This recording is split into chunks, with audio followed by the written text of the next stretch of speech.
Hari ini kita paham, besok kemarin Ustaz ngomong apa ya? Itu yang kemarin itu ngomong apa ya? Maka penting bagi kita membudayakan untuk mencatat ilmu. Baik Bapak-bapak, kita masuk dalam sholat kemarin. Sholat itu syaratnya ada 5 ya. Yang pertama masuk waktu, yang kedua bersih pakaian, bersih badan, kemudian menutup aurat, menghadap kiblat. Ini pokoknya syarat yang ideal. Syaratnya. Kadang-kadang kita berjumpa berbentur dengan syarat-syarat yang tidak ideal. Tetap para ulama menyebutkan tetap Anda harus sholat apapun keadaan. Apapun keadaan. Masuk dalam kaitan syarat waktu, masuknya waktu. Jadi kalau waktu sholatnya itu belum masuk waktu, maka kita nggak boleh sholat. Kecuali orang yang musafir, perjalanan, sehingga ada beberapa sholat yang dia mungkin dijamak. Sholat zuhur dengan asar, sholat maghrib dengan isya. Jadi musafir itu bapak boleh menjamak zuhur asar, bisa ditawar duluan, bisa tawar belakangan waktu asar. Kalau bapak berangkatnya belum masuk waktunya, maka bapak berarti nanti mentakhir sholat.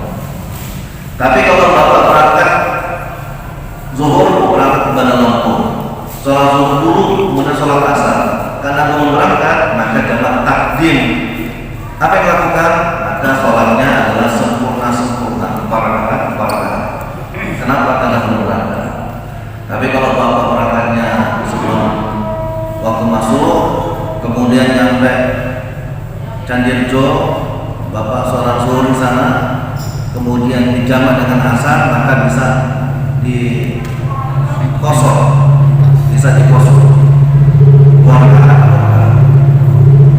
Yang sering terjadi adalah ini bukan kesalahan, tapi bukan tepatnya. Musafir ikut sholat Jumat. Musafir ikut sholat Jumat. Padahal syarat sholat Jumat itu adalah muslim, mungkin, akil, ya kan? Balik. Muslim, mungkin, Anda nggak mungkin. Jadi kalau bapak berangkat kemana kemudian mampir sholat Jumat, nah berarti bapak tidak bisa mengkosor dengan menjamak dengan sholat asar. Kenapa? Karena bukan tempatnya. Dalam fikih Pak, itu tidak ada menjamak sholat asar dengan Jumat. Yang ada asar dengan zuhur. Jadi nggak ada babnya, nggak ada. Ini termasuk perkara yang baru. Maka kalau bapak mampir ke masjid, niatnya jangan sholat Jumat, niatnya sholat jamak qashar, tapi bareng imam yang sedang sholat Jumat. Karena hubungan kita hubungan berjamaah, niatnya masing-masing. Jadi bisa jadi nanti bapak mampir ke masjid, orang sholat asar, bapak sholat zuhur, mungkin. Jadi nggak boleh nanti bapak begitu bapak mampir ke masjid, orang lagi sholat zuhur atau sholat asar, kemudian bapak diam aja, nggak boleh. Jadi bapak ketika mampir ke masjid, orang sedang sholat asar atau sholat isya, maka bapak bergabung dengan mereka untuk sholat asar atau sholat isya. Nanti maghribnya setelah itu, zuhurnya setelah itu. Kok bisa? Ini karena rusuh musafir. Ini musafir itu bisa sholat zuhur dulu baru asar, atau asar dulu baru zuhur. Kenapa? Niat tempatnya. Kecuali kalau imamnya sudah buka sholat, nah bapak boleh sholat subuh dulu baru asar, atau sholat maghrib dulu baru asar. Kenapa kata sholat dulu? Karena tak boleh ada dua jamaah dalam satu masjid. Tidak boleh ada dua jamaah, dua imam dalam satu masjid. Maka bapak-bapak kalau seandainya ada yang punya ajar sehingga sholatnya nggak satu waktu, begitu ada yang sholat, bapak-bapak melihat ada yang mau datang, bergabung sana Pak, diarahkan untuk bergabung jamaah yang karena nggak boleh diam-diam, nggak boleh sampai ada sholat zuhur jamaah, di situ jamaah zuhur, nggak boleh Pak. Dalam satu masjid ini kan masjidnya kecil, tahu kecuali ke masjidnya Masjid Haram gitu ya, atau masjid Istiqlal karena lebar luas kita nggak bisa menghalangi jamaah dari mana-mana gitu. Maka diarahkan, Pak mau salat zuhur ya, setelah kebetulan yang ada. Jadi nggak boleh dibiarkan satu masjid ada beberapa jamaah atau beberapa imam sedang sholat berjamaah masing-masing. Kemudian kaitan dengan sholat waktu adalah azan. Ingat dulu orang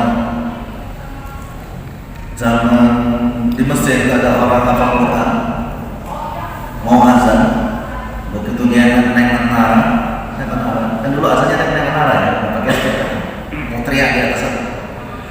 Itu orang sudah datang ke sholat subuh, tinggal nunggu azan. Ucap yang hafal Quran itu mau azan naik menara. Begitu dia naik menara, dia melihat ada perempuan cantik. Kalau orang Jawa bilang cantik, kalau cantik kan udah biasa. Kalau cantik itu namanya. Kemudian kata menjaga nih, berani juga dia bilang ini.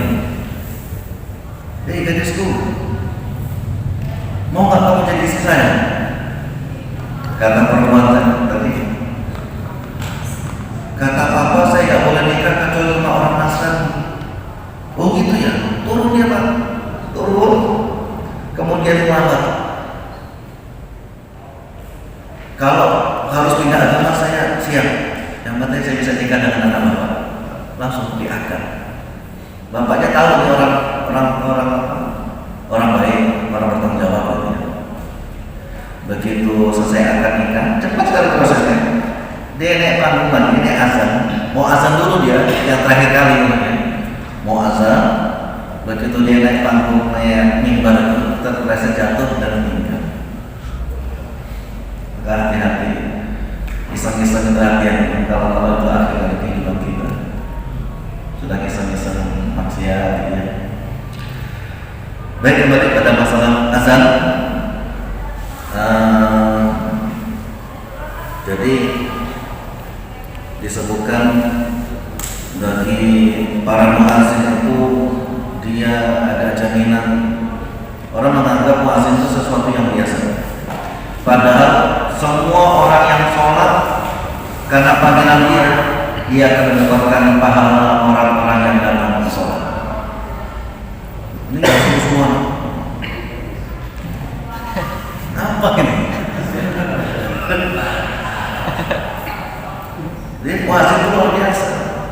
Semua orang makanya dicari muazzin yang suaranya bagus, gitu ya. Kalau nggak bisa bagus juga apa-apa, yang penting asal. Kalau suaranya nggak bagus orang jadi ke masjid kan. Kasihan. Siapa ini? Nggak enak benar dengarnya. Masjid ya, biasanya. Masjid mau marah. Jadi pahala yang didapatkan oleh orang-orang sholat di belakang imam itu didapatkan oleh muazzin. Dan ada jaminan diselamatkan dari di padang mahsyar. Jadi disebutkan orang-orang tenggelam dengan keringatnya, muazzin tidak tenggelam karena disebutkan keringatnya lebih panjang.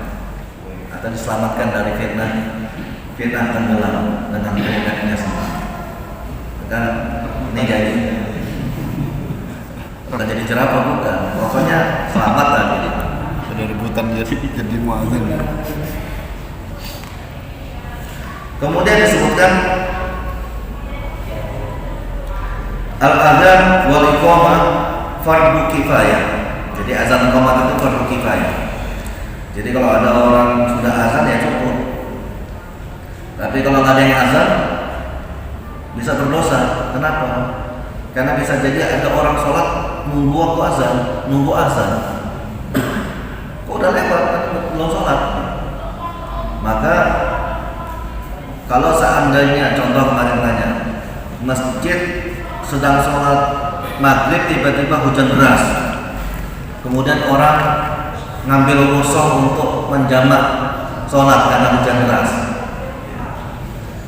Walaupun sudah selesai sholat, tetap masjid menyediakan orang yang azan dan orang yang jadi imam. Gak boleh tinggal kosong.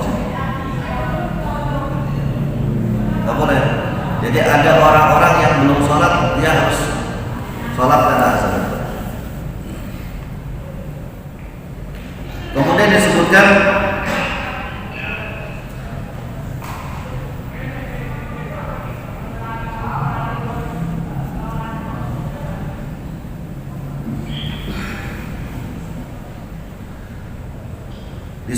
siapa yang berhak. Hal yujizul adzan qabla, boleh enggak azan sebelum waktu? Yang ada orang azan waktunya sudah lewat ya, biasanya. Mungkin nggak boleh. Mungkin dia sedang Puasanya nanti. terlambat datang, gitu ya. Atau dia sedang punya kesibukan, nggak ada orang azan, dia datang telat, tetap dia azan. Boleh nggak jadi masalah azan sebelum waktunya? Nggak boleh. Nggak boleh. Maka ada fatwa MUI, larangan alarm menggunakan suara azan, atau larangan alarm pakai ayat-ayat Al-Quran. Nggak boleh, haram hukumnya. Karena kita nggak tahu posisi kita di mana. Ada orang lagi nunggu buka puasa, dia alarm, Allahu Akbar, Allahu Akbar, langsung. Iya.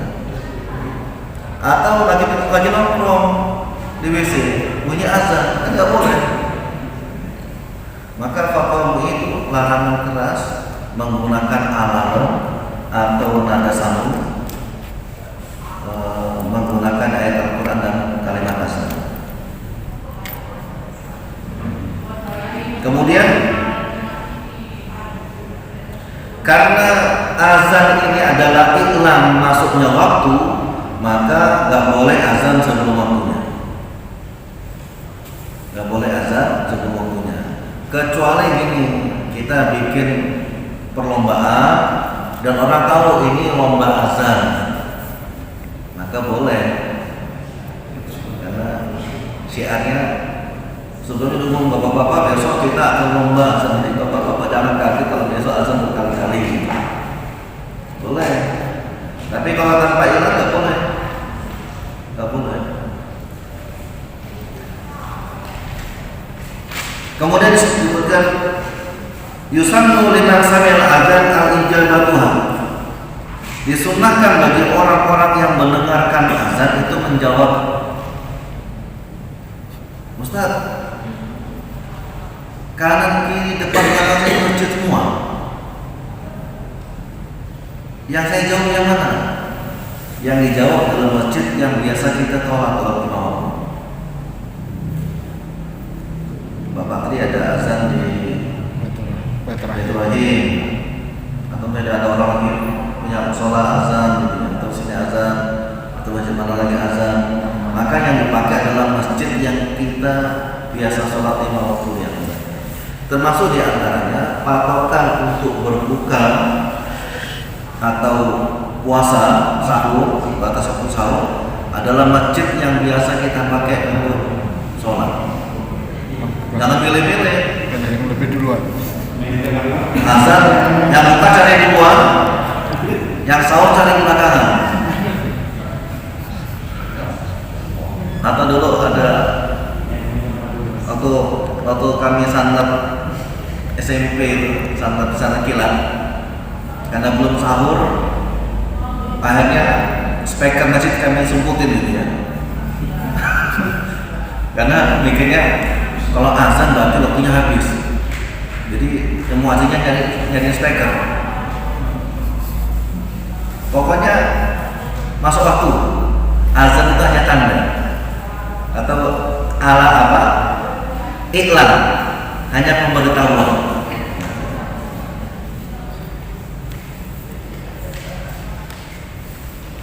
Jadi yang dijawab adalah azan yang kita biasa pakai masjid.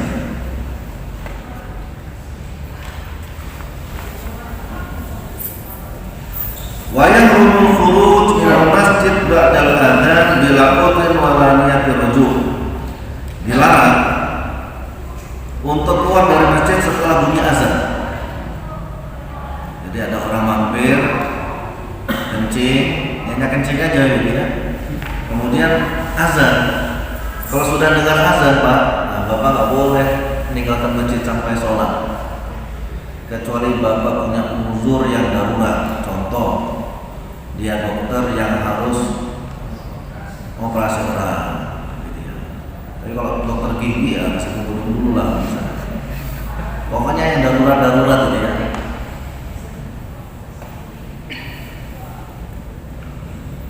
Maka masjid itu dibangun untuk sholat. Gak boleh kita datang ke masjid cuma kecil, gak boleh. Minimal sholat tahiyatul masjid. Jadi datang masjid. Kalau Bapak harus mampir ke masjid berarti tahiyatul masjid. Tapi kalau mampirnya di toilet di Pertamina ada tahiyat apa? Pertamina.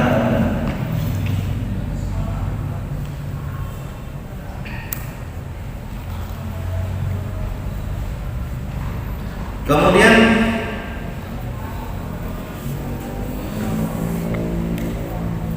siapa yang berhak untuk kan azan dan iqamah?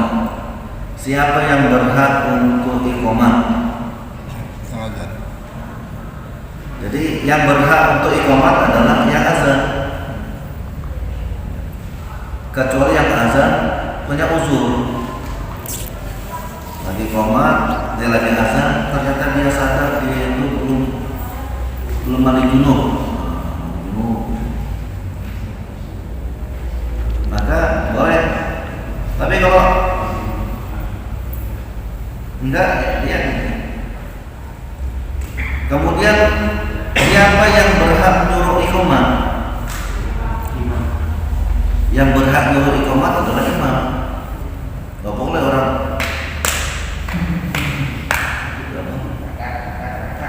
berangkat. Yang nyuruh berangkat itu mau jadi imam. Nggak tanggung jawab.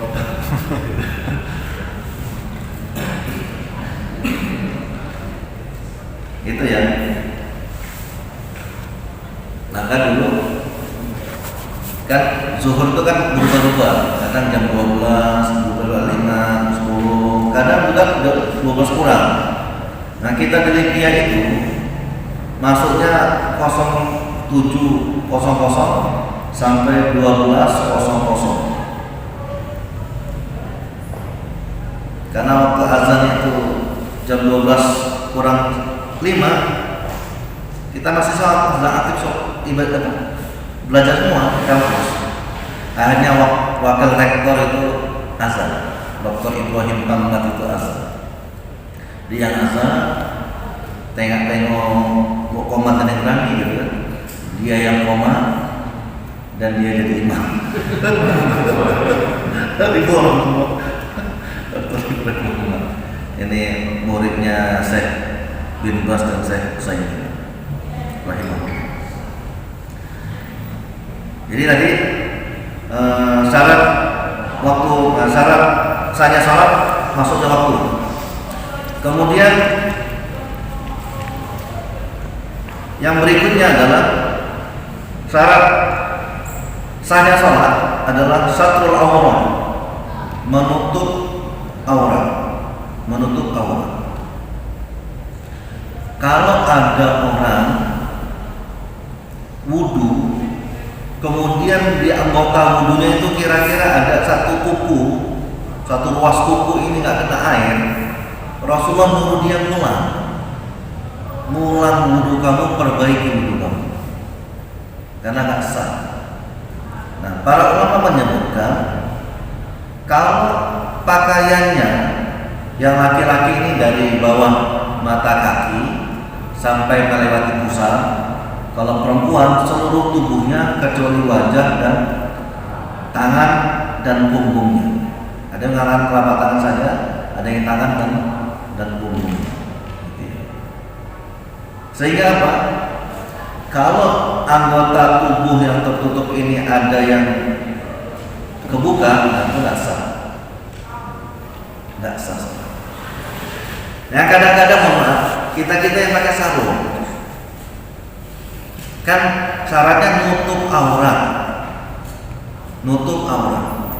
Bapak-bapak yang pakai sarung itu kalau ke sujud, kalau kaki bapak lebar itu kelihatan auratnya.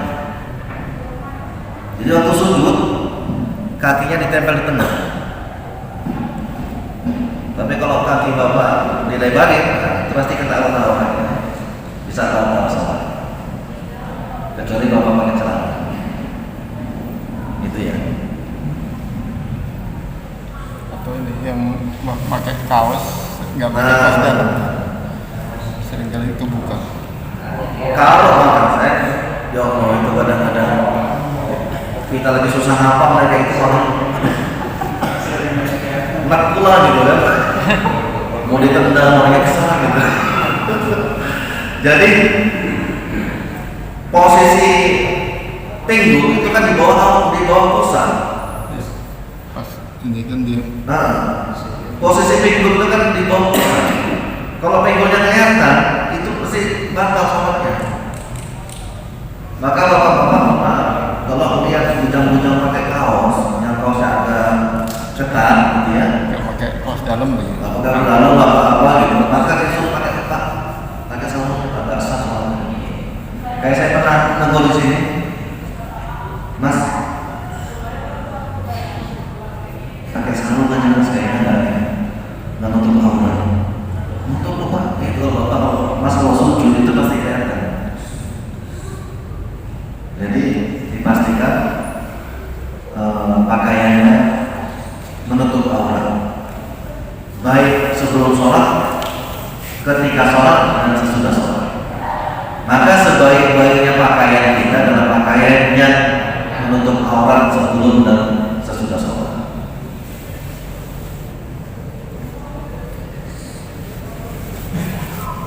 Disebutkan la yaqulu sholat ahadin illa bikhimar. Jadi Allah tidak menerima sholatnya orang yang balik. Hak ini disebutkan balik, kecuali dengan penutup khimar, penutup aurat.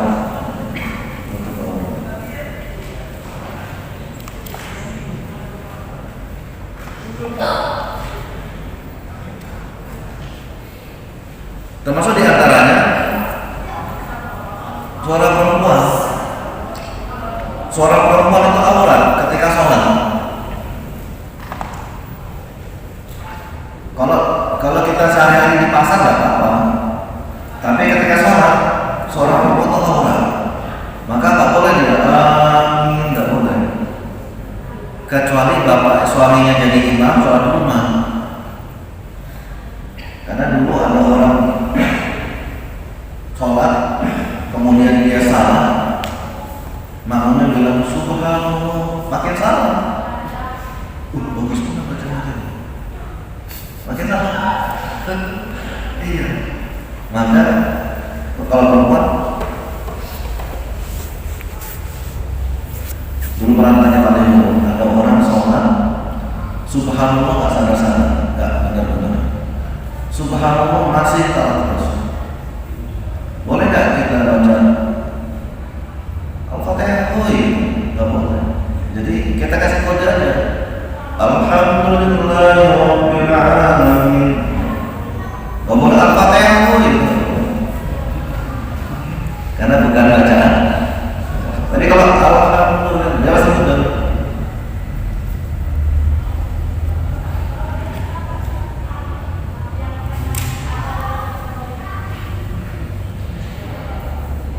Yang berikutnya ijtinabun najasa. Jadi dia menjauhkan diri dari najis. Maka pastikan bapak-bapak sholat itu waktu berangkat pakai pakaian yang disebutkan khuzu zinatakum ilal masajid. Gunakan perhiasanmu ketika ke masjid. Kalau bapak datang ke masjid kos-kosan, pakai kendaraan. Karena dulu ada sahabat itu pergi ke masjid lari. Kemudian Rasul menyebutkan alaikum wudu wasakin. Kamu datang ke masjid harus tenang dan nyaman. Jadi nggak boleh ke masjid lari-lari, ngejar-ngejar, apalagi ngejar pakai imam, itu nggak boleh. Walaupun sudah tahu telat, itu dia jalannya biasa. Karena nanti ngos-ngosan mengganggu jamaah yang lain. Jadi datang ke masjid harus tenang. Dulu ada seorang sahabat nama kunyanya Abu Bikro. Jadi dia sudah telat. Rasulullah dia rokok dari pintu masjid belakang. Allahu Akbar. Rasulullah dia rokok sambil jalan. Rokok di ujung sambil jalan ke depan. Kemudian selesai sholat, Rasulullah dikabarkan oleh malaikat ada jabah kamu yang aneh itu. Saya akan melakukan. Saya yang Rasul. Apa kata Rasulullah? Zadakallahu hirsan wa la ta'ala. Semoga Allah berikan kepadamu semangat untuk berjamaah, tapi jangan diulang. Itu hanya untuk Abu Bakar aja. Kita nggak boleh. Jadi harus bersih pakaian. Bersih itu dari najis. Ya, kalau cuma bau keringat,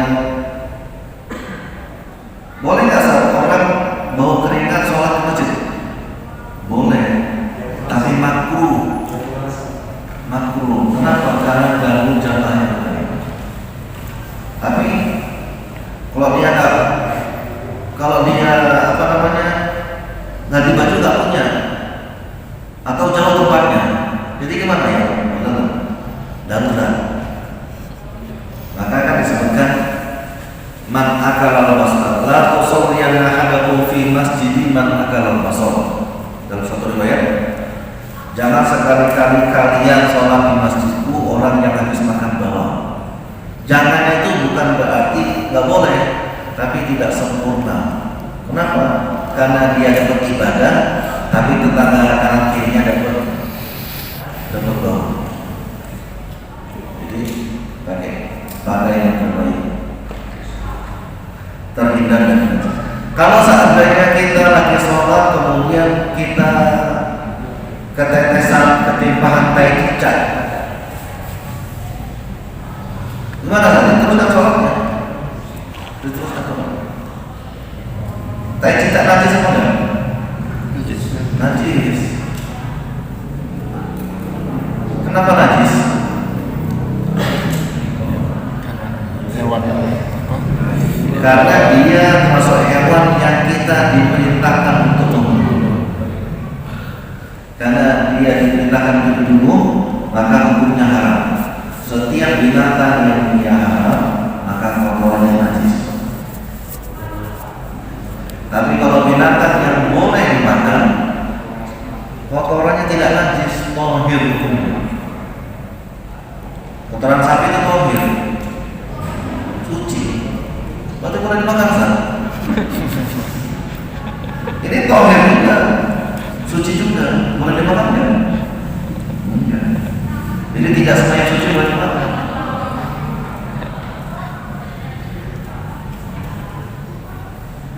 Kemudian disebutkan istamsilu minal bauli fa innaha ta'adul qabri minhu. Bersihkanlah kalian dari bau, dari kencing, karena kebanyakan azab kubur itu dari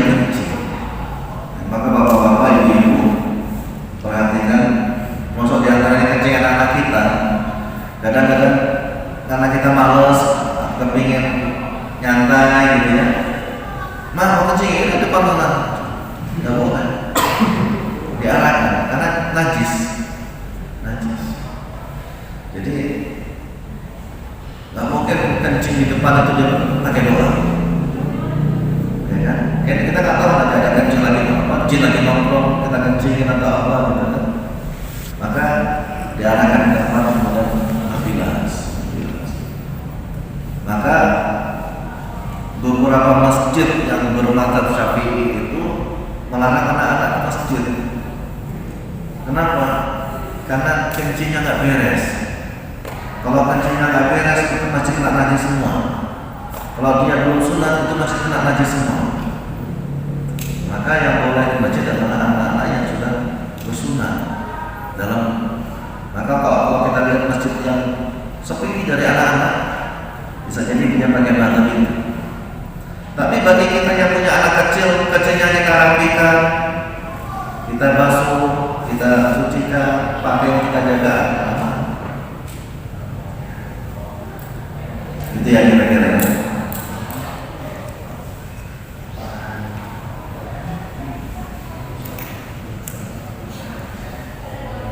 Rasanya berapa?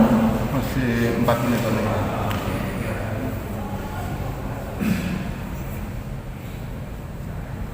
Kemudian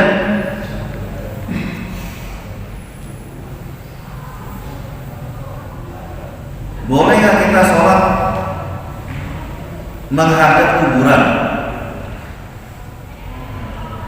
Sholat menghadap kuburan.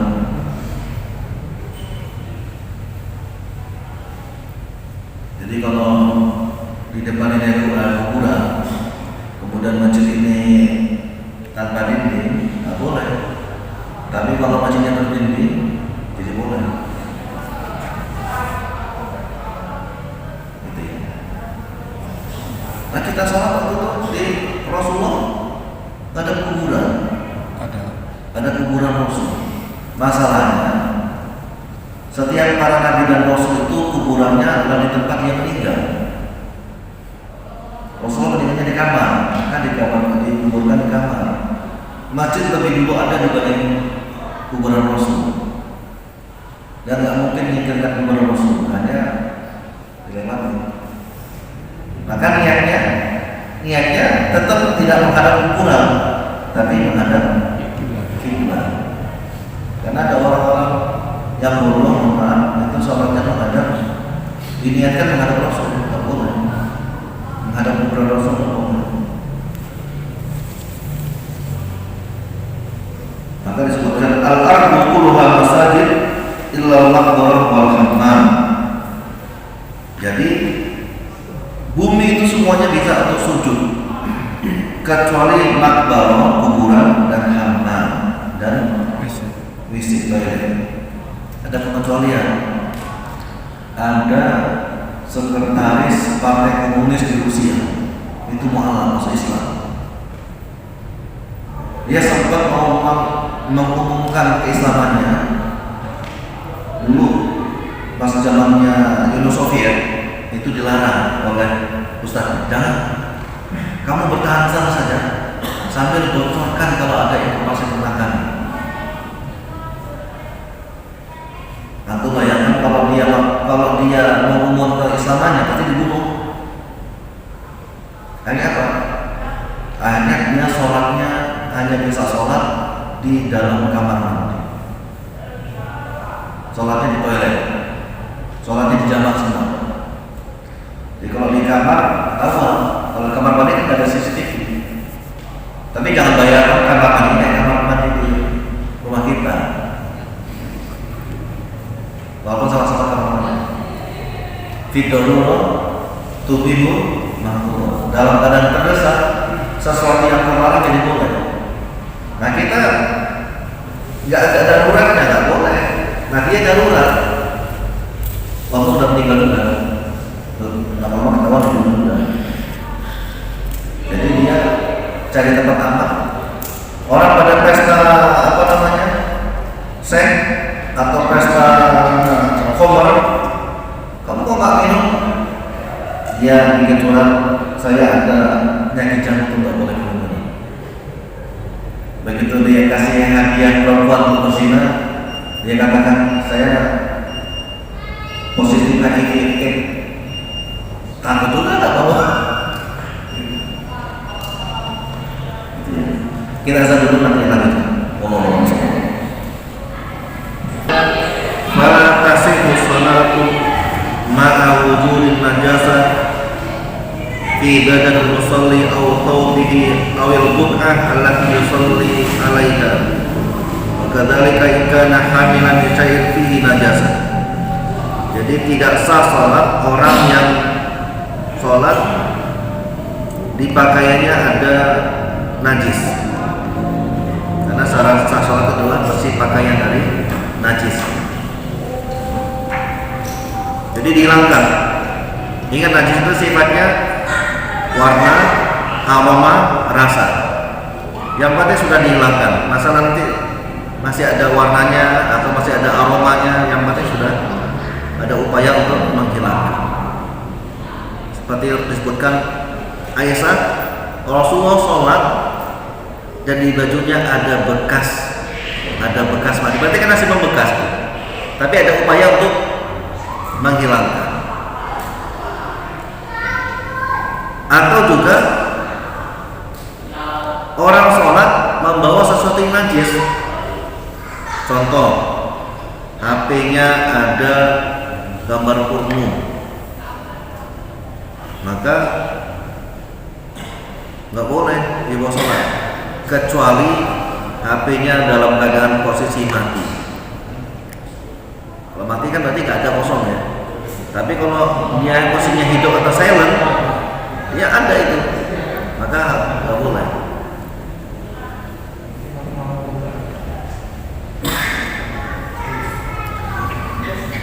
Man ra'a alaihi najasa ba'da salat wa la yadri mata hadatsat fa salatuhu sahih. Orang yang dia selesai sholat, ternyata ada darah gitu, atau ada kotoran cicak gitu, yang atau kapan kenanya, maka salatnya sah. Atau dia tahu mau bersihin lupa, maka sholatnya sah. Tapi kalau dia tahu tidak ada upaya membersihkan, maka sholatnya batal, harus diulang. Karena syarat sahnya sholat adalah bersih dari najis.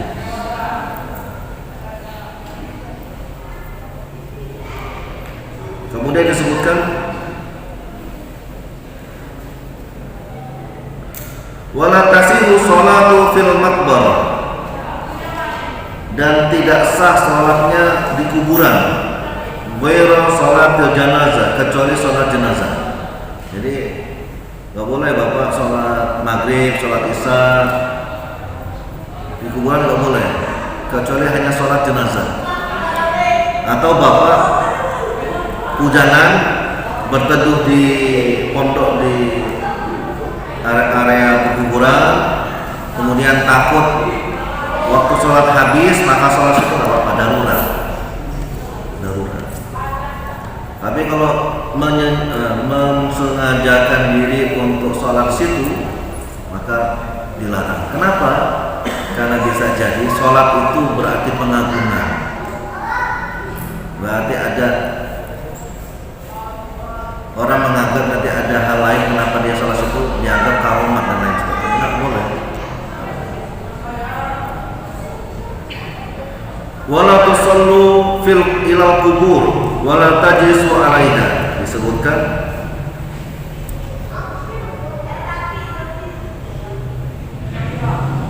janganlah sholat menghadap kuburan, wala tajlisu 'alaiha, dan jangan duduk-duduk di atasnya. Nih, maaf, salah satu adab ziarah kubur itu adalah bapak nggak boleh duduk-duduk di area kuburan. Duduk karena jadi kalau bapak capek keluar dari area kuburan duduk, nggak boleh duduk-duduk di dekat-dekat situ gitu, nggak boleh. Kenapa Ustaz? Pokoknya begitulah.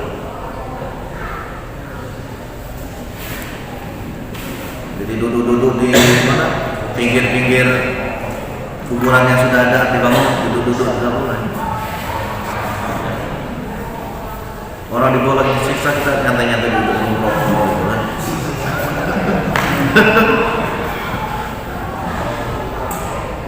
Ini kan kebanyakan kita masih duduk-duduk. Termasuk doa itu dianjurkan berdiri di kuburan, nggak boleh duduk. Ya kalau kita nggak tahu mana saja, kalau nggak tahu ya sudah. Nongkrong. Nanti kalau di depan berdiri, tempat takziah, doa, apa berdiri, jangan duduk. Karena ada hadis ini.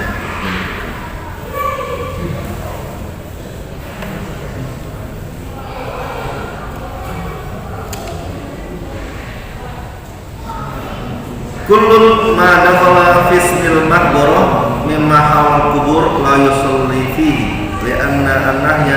Jadi semua yang masuk dalam area pekuburan itu nggak boleh kita sholat di dalamnya, karena larangannya itu bersifat menyeluruh.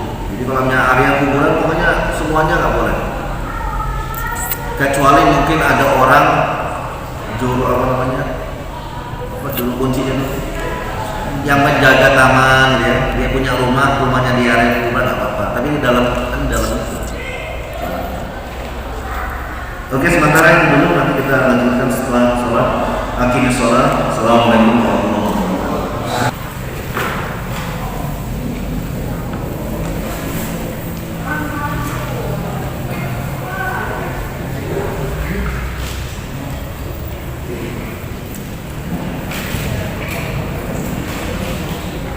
Bismillahirrahmanirrahim. Assalamualaikum warahmatullahi wabarakatuh.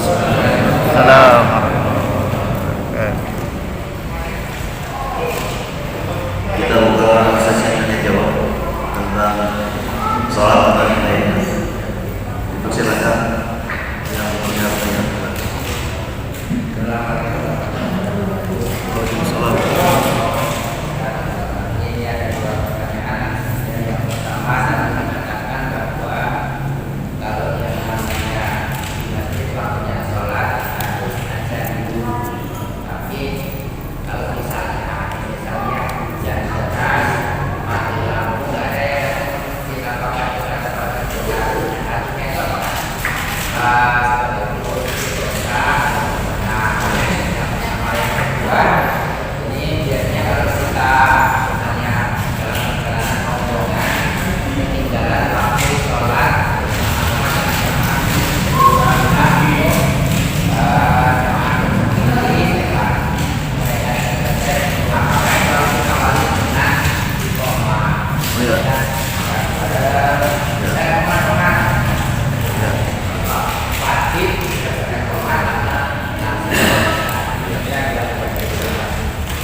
Tentang ada pertanyaan yang pertama tentang azan.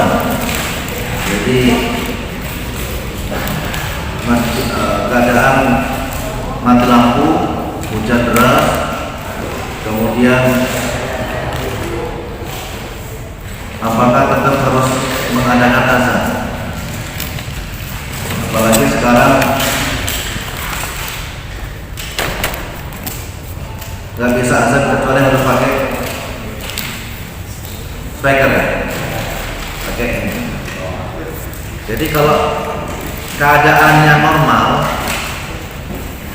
normal itu harus azan.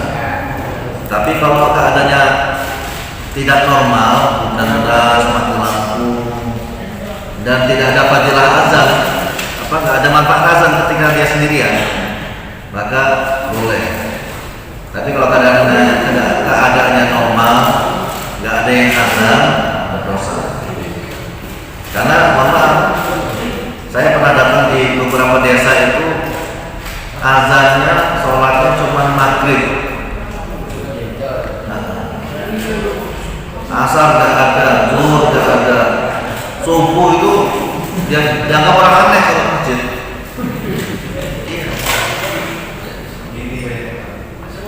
Jadi kalau keadaannya normal nggak boleh meninggalkan azan. Tapi kalau pas darurat, hujan deras. Yang berikutnya kita datang ke masjid, artinya sudah terlambat. Apakah tetap harus azan atau qomat? Kalau azan nggak perlu lagi.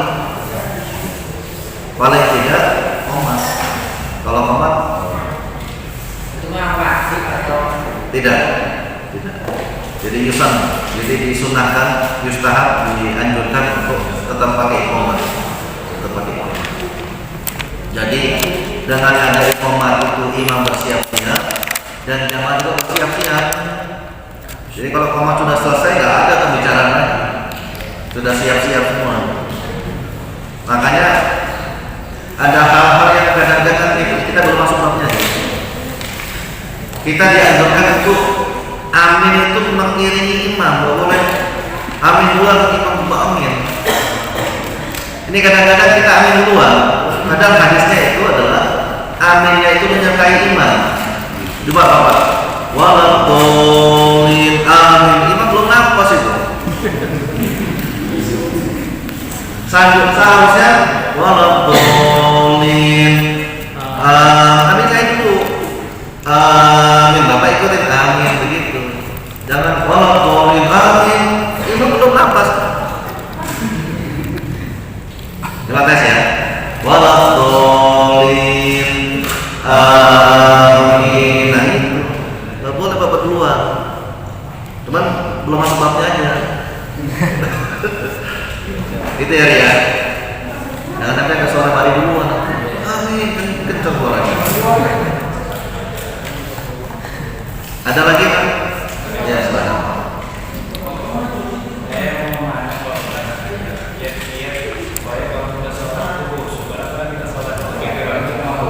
Ya.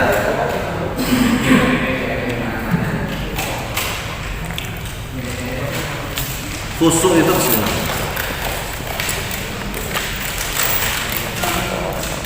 Khusyuk itu ada dua, secara zahir dan batin. Zahirnya khusyuk itu tenang, namanya tumanina. Jadi tumanina itu berhenti sejenak menunggu gerakan berikutnya. Jadi kalau walam yakullahu kufuwan ahad, Allahu Akbar. Ada orang walam yakullahu kufuwan ahad sambil itu sudah gerak, itu tidak khusyuk. Atau subhana rabbil azim, subhana rabbil azim, subhana rabbil azim, sudah gerak, itu tidak khusyuk. Jadi khusyuk itu Anda selesai zikir, nunggu sebentar, napas sebentar, nunggu gerakan berikutnya. Kadang-kadang kita Rabbana walakal hamdu, dan sudah bergerak, itu nggak khusyuk. Pertama, itu ya. Yang penting itu dulu. Kemudian khusyuk itu Anda fokuskan ibadah hanya kepada Allah, menghadap Allah. Kita lagi diajak ngobrol dengan pejabat aja, kita nggak berani ngelirik-ngelirik. Padahal belum tentu dia ngeliat kita. Maka gimana caranya biar kita fokus? Gimana caranya? Anda memahami apa yang dibaca. Makanya perlunya kita belajar bahasa Arab itu minimal zikir wirid yang kita baca dalam sholat itu kita tahu, sehingga bisa menghadirkan khusyuk. Yang berikutnya, salah satu biar kita khusyuk itu adalah bersih pakaian, bersih tempat. Kalau pakaian bersih bisa khusyuk, tapi kalau pakaiannya kotor, garuk-garuk kita nanti. Mana mau khusyuk kalau kita garuk-garuk terus? Sholatnya gerakannya banyak benar. Makanya mohon maaf, kalau bapak perhatikan pas sholat di Masjidil Haram, sholat tarawih, itu ada gerakannya orang sholat. Benerin kafiyeh, coban benerin, lalu dilipat, itu tangannya gini-gini, itu lihat jam, itu sholat. Itu kalau dalam mazhab Syafi'i batal itu. Iya main-main Pak, kadang-kadang habis sholat gini-gini gitu ya. Itu cetak tutup nggak boleh, itu nggak khusyuk. Maka minimal khusyuk itu adalah kita, kalau khusyuk yang fokus benar itu mungkin berat ya, mungkin berat. Tapi minimal khusyuk itu adalah kita sholatnya tidak terburu,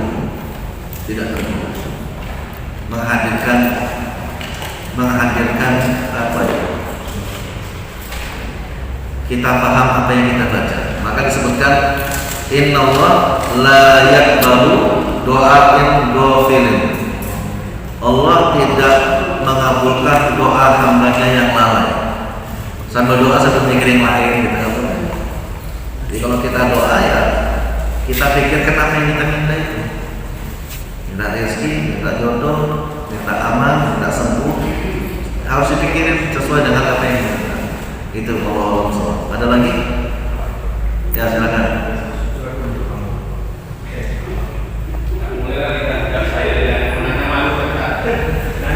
Ya. Kredit motor. Oh ya.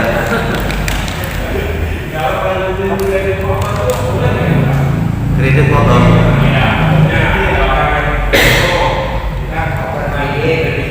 Nomor kredit.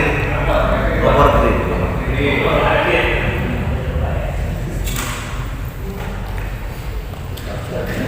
Kalau babnya Bapak butuh kredit punya manfaat boleh, tapi kalau babnya dia hanya untuk gaya-gayaan jadi haram, karena memang larangan kita untuk banyak berhutang. Pada dasarnya jual beli kredit itu boleh-boleh saja. Cuma sekarang banyak orang jual beli kredit itu bukan karena butuh, tapi karena gaya. Jadi kalau kita butuh kendaraan itu boleh di kredit. Tapi kalau dalam mazhab Syafi'i kredit nggak boleh. Makanya di Aceh itu nggak ada FEF, nggak ada di Aceh. Jadi kalau beli cash, Bapak membeli. Sekarang makanya beberapa ulama mengharapkan kredit, kenapa? Karena orang susah beli cash gara-gara kredit. Saya datang ke dealer beli cash itu nggak bisa. Oh, nggak boleh Pak. Tirai dulu. Nanti kalau Bapak kalau kredit dapat TV, dapat ini, dapat istri.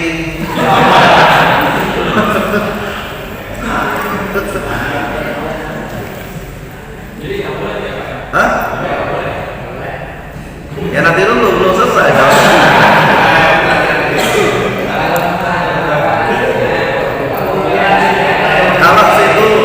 Kalau situ memang butuh itu boleh. Karena banyak orang di rumah hanya menggaya aja. Hutang itu boleh, tapi kalau kita apa-apa mengutang ada gitu. Kayaknya kalau nggak ngutang tuh nggak ada adrenalinnya gitu. Saya kalau nggak ngutang, kalau saya ngutang dia datang terus. Kalau saya nggak ngutang dia sekali aja datangnya gitu. Silaturahimnya nggak lancar jadinya, Pak. Itu Mas ya. Tinggal niat kita, niatnya boleh lah, boleh dengan syarat.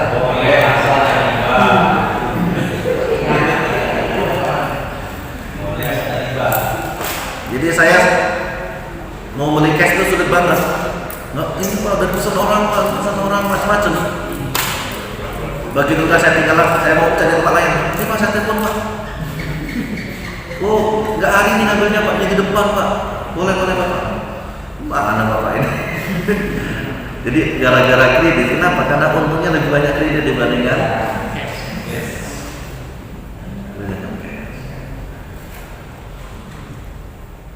ada lagi?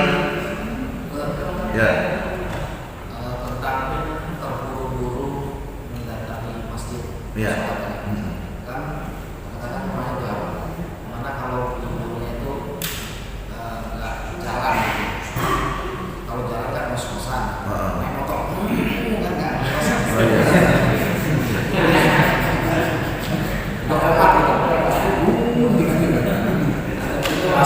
Bedakan cepat dengan buru-buru. Kalau cepat dia punya perhitungan, kalau buru-buru nggak perhitungan. Ada polisi dulu.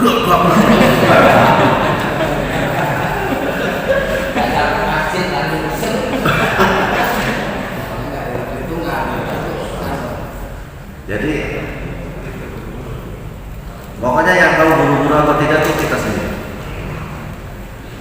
Karena kita ada persoalannya, nanti ngos-ngosannya itu ganggu. Tetangga kanan kiri, yang jelas kalau orang keringetan itu pasti mengeluarkan bau aroma itu. Sama yang lain nggak terganggu. Maka sahabat yang datang buru-buru tadi disebutkan alaikum al-hudu was-sakinah. Hendaknya kamu datang ke masjid itu santai dan tenang. Walaupun itu terlambat, santai aja. Makanya bapak-bapak, sholat berjamaah di rumah sama sholat sendirian di masjid itu lebih utama sholat sendirian di masjid. Kenapa? Masjid itu tempat berjamaah. Di rumah bukan sholat tempat berjamaah. Apalagi kalau jamaah di masjid ramai. Jadi sholat berjamaah di rumah itu sama dengan sholat sendirian di masjid, pahalanya lebih banyak sholat sendirian di masjid. Makanya waktu bapak terlambat datang masjid gak apa-apa, lebih utama. Kenapa? Jalannya, langkahnya, ketemu saudaranya, ada kopiahnya, ada bahagianya, menunggu sholat orang, itu banyak pahalanya. Maka lagi-lagi ke masjid. Ada lagi?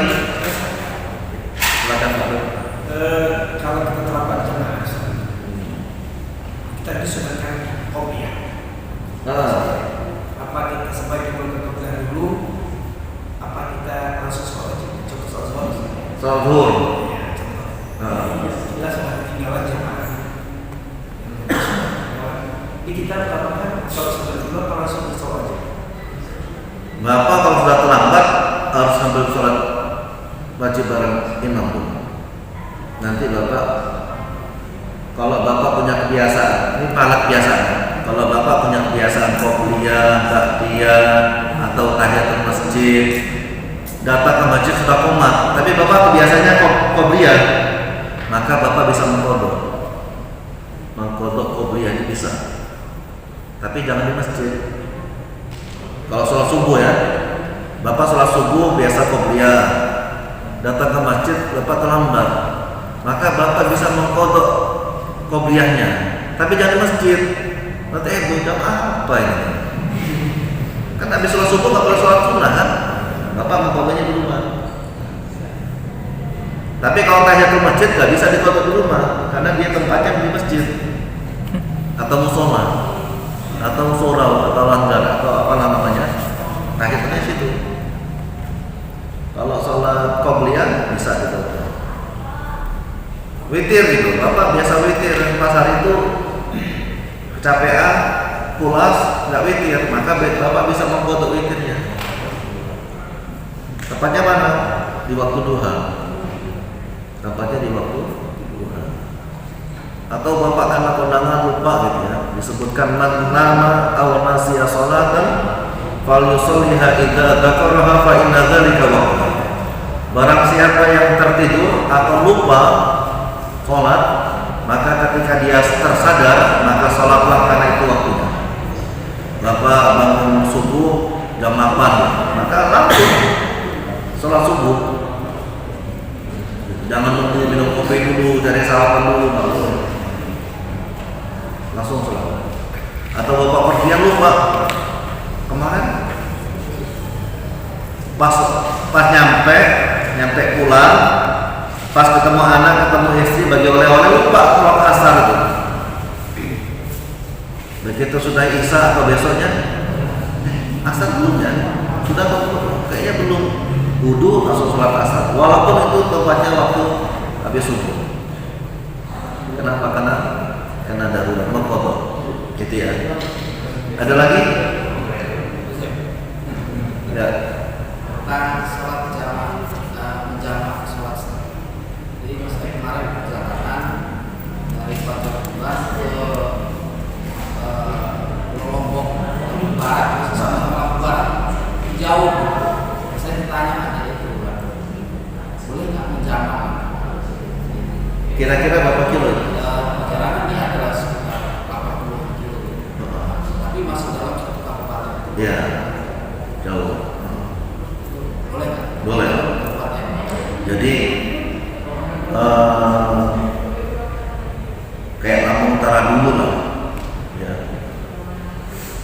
Lampung Utara, dari pesisir barat ke Mesuji, ya. Masih Lampung Utara satu kota, tapi karena jauh, boleh jalan. Pokoknya asal 80 km Pak, itu sudah boleh jalan. 80 km sudah boleh jalan. Tapi kalau kurang, walaupun beda kabupaten, beda provinsi gitu ya. Saya waktu pas ke Bengkulu di daerah apa namanya Muko-Muko, Pak, itu jembatan perbatasan Bengkulu Sumatera Barat. Saya langsung lari Pak, lari balik, lari Pak. Nanti saya cerita saya pernah lari dari Bengkulu ke Sumatera Barat. Kan nggak bohong Pak ya, saya pernah lari. Asal jaraknya sudah 10 km perjalanan, atau Bapak niat berjalan 80 km, belum nyampe Bapak menjamak kosong boleh, karena perjalanannya yang diniatkan adalah 40 km. Gitu ya.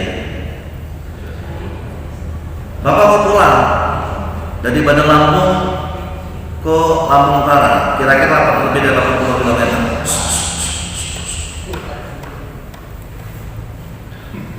Kalau Bapak ngambil jamak di daerah Tanjung Candirejo itu masih bisa jamak kosong.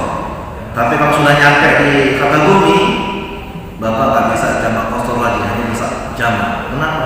Sudah sampai pada tempat balik mukim, nggak boleh lagi. Gitu ya. Maka Bapak mumpung di perjalanan cepat ambil. Karena Allah tahu kalau kita sudah nyampe di tempat itu sudah malas, sudah capek. Karena sifat malas itu memang sifat asasi manusia, sifat dasar manusia. Allah tahu, ampun bawa oleh-oleh banyak, pulang jauh, rindu keluarga, anak, istri, itu begitu aku Pak, capek. Maka mumpung masih di perjalanan ambil jamak, karena sodako. Allah itu suka kalau sodakonya diterima. Ada lagi? Yang subuh kesiangan tadi. Ya, ini cocok benar kayaknya. Kalau kita kesiangan, langsung sholat subuh. Iya. Jangan kopiah lagi. Nggak usah. Saya pernah tanya, Ustaz, saya ini posisinya musafir, Ustaz. Jamak kosong boleh, Ustaz? Boleh. Terus kopiah baginya di mana? Kalau sudah jamak kosong, jangan pakai kopiah baginya. Jangan, kecuali Bapak datang ke masjid, kemudian tanya ke masjid lain lagi. Kalau Bapak niatnya jamak kosor, itu memang diringkas. Jangan ambil kopiah bagian. Gitu ya. Jamak nakal. Hah? Jamak nakal. Karena saya pernah diajak ngakali gitu, jamak. Nakali. Nah, iya. Jadi pas sampai di tujuan itu kira-kira kurang 1 kilo lah. Sudah sampai tujuan ke tempat yang kita tuju, rumah yang kita tuju. Terus kita maju lagi dikit biar sejamak gitu. 1 kilo lagi gitu. Kita sholatnya di mana? Boleh nggak? Hah?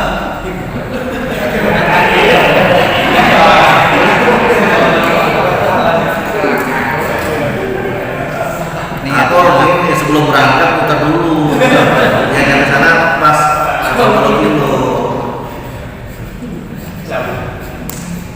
Ya Allah tahu lah. Allah tahu. Niat. Balik ke niat. Saya kan maghrib jam berapa sama? Jam 16, jam 18 lewat 2 lewat 25. Subuhnya jam 5 kurang seperempat ya. Berarti saya sahurnya dari jam 4 aja lah. Langsung niat puasa. Nanti jam 5 saya puasa, jam 5 sore saya buka, boleh nggak? Kan yang penting 13 jam. Boleh nggak? Nggak Hijama, sholat itu ada syariatnya, ada ketentuannya. Walaupun kita bisa ngakal-ngakalin, tapi malaikat kan nggak bisa. Oh ini kayaknya Mas Tadi dan sibuk masih keluarga saya nih.